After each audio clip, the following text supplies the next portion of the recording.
So I very much like where our offensive line is right now.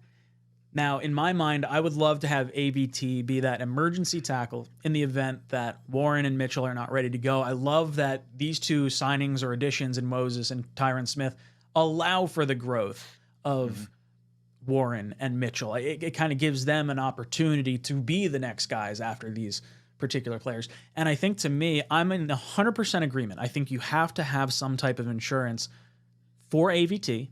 I think you need some type of insurance for Tyron Smith. A guard tackle hybrid is very attractive to me early on in this draft. I just have a very hard time thinking that our number 10 overall pick in a best case scenario doesn't see the field next year.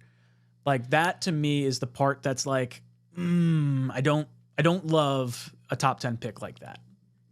Yeah, see, I fall on the opposite side. Like, to me, that doesn't, I think when you're picking in the top 10, you gotta factor in, obviously, not only positional need, but value of the player as well. And the value really is in this draft class. It's in the tackle class. It's at the top, right? There's 7 tackles that could go in the first round. Then there's there's a little bit of a gap between tackle 7 and tackle 8, however you have them listed. You know what I mean? The strength of this class, the meat and potatoes of this class really is the top end tackle. For me, knowing that we have real injury concerns on each side of the line at tackle. You have both guys who are 33 years old. You have both guys under 1 year contract.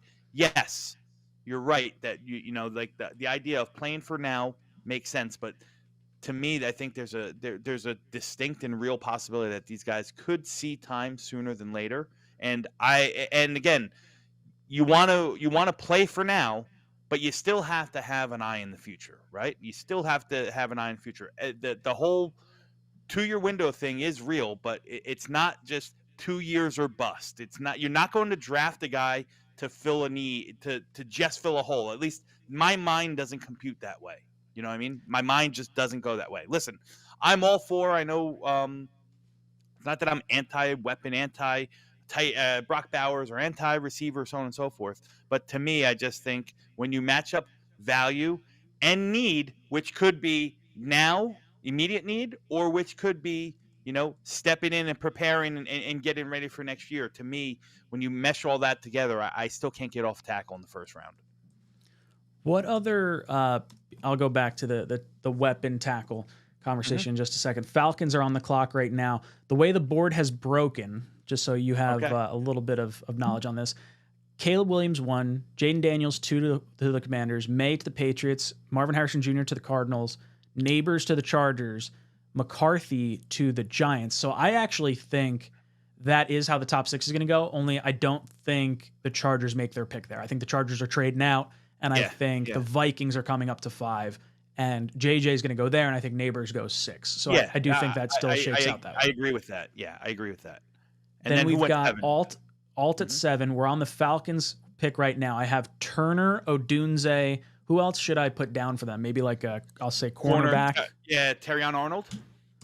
Yeah, I'll just list cornerback as like a position group.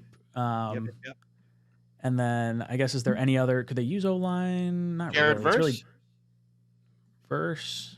We'll throw Verse in there. Why not? Yeah.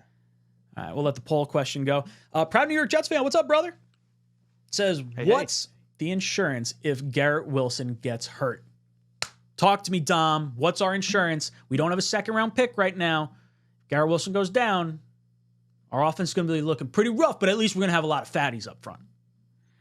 Yeah, what's the insurance if Garrett Wilson goes down? Well, I mean, you have 5 other receivers on the field, right? You have guys that you will be drafting, or not on the field, on the roster, I should say. Whether or not everyone just bumps up a slot, you're hoping that you bring in a Mike Williams or Tyler Boyd or one of these other, kind of free agents that are still kind of lurking around to be the 2. I mean, if Garrett Wilson gets hurt, then, everyone just kind of moves up a spot. The same exact thing that you would do if one of the tackles gone down. Everyone just kind of moves up a spot, right? The question is, am I more comfortable with, and I'll use Mike Williams because he's the hot button topic right now. Am I more comfortable with Mike Williams being my number 1 receiver? And, I'll just say Talise Fuaga as my number one or as my backup tackle, or am I more comfortable with, Rome Odunze as my, number one receiver, and Carter Warren as my number one left tackle? I'd still lean towards the offensive line. Listen, I mean, there's no right or wrong answer to this. That's what I think is so funny right now about social media, and especially, Jets Twitter, is that everyone has their panties in a bunch about this thing. People, just relax. Listen, whether it's Bowers, whether it's Odunze, whether it's Fuaga, Alt, or Fashanu, or Latham, or whomever, like, I'll say this: I'm going to be happy because we're getting a good player. If I had my way, I would still lean offensive line. Now, in an ideal situation, Ryan, I want to bump down a couple spots, maybe grab some capital if there's still some guys there. But if that doesn't work out, and because you have to have two to tango, somebody's got to want to trade up for somebody. If that doesn't work out, gun to my head, I think 9 out of 10 times I'm still going towards the offensive lineman.